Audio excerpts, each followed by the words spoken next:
Today I'm going to speak about the 9 symptoms of burnout. This is quite important because after many months living with this pandemic, many of us are really exhausted and many of us are moving towards burnout fast. It is important to know the line between between exhaustion and moving into burnout.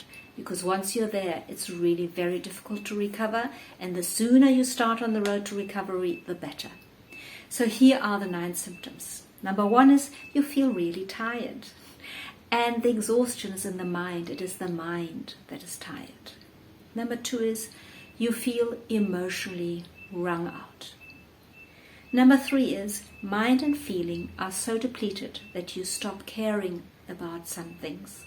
About many things sometimes, because there are so many things to keep track of, so many projects to take care of, that you just feel that some of the outcomes don't matter so much anymore. The outcomes don't matter enough to expend more energy on these things. Number 4 is you get frustrated and overwhelmed really easy. Number 5 is situations that seemed really easy to manage in the past all of a sudden become quite overwhelming and quite insurmountable. You just go blank. Needing to think about it and resolve it just seems too much. Number 6 is you're not excited about seeing friends and family. You love them, you would like to see them. However, the energy needed to meet with them, to drive there, to talk to them, to share with them, all of that in the end seems to be too much, even for connecting with friends and family. Number 7 is that you forget small things that should be really easily available to your mind all of a sudden escape you. And I'm not just talking names, I'm also talking things like the email. Did you send it out already or didn't you? I have a friend who experienced an especially bad burnout situation where she was driving, and mid-drive, she forgot how to change gears.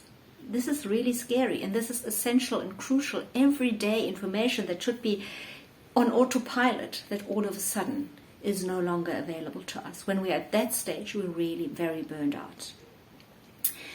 Number 8 is that sometimes we just want the world to leave us alone. We want to space out. We want to crawl into bed and never come back. And 9 is the really interesting one. As I'm talking to you now, you might be saying, yes, I hear you, but there's really no choice. I have to keep on going. There is no alternative. I have to march on. This is a real warning sign. Yes, there are situations where we have to press on beyond exhaustion.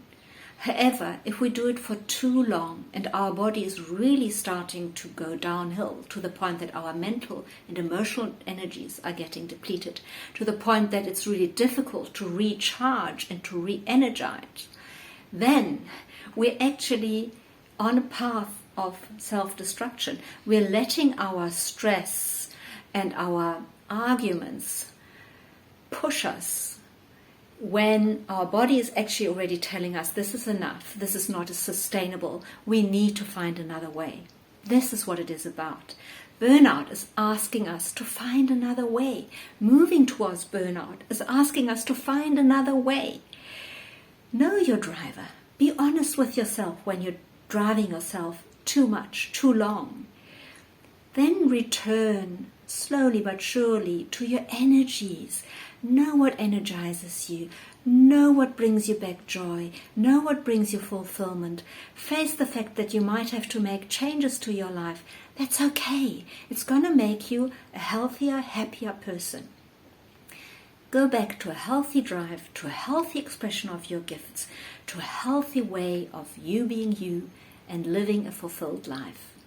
Burnout can be a chance if you face it with honesty and courage.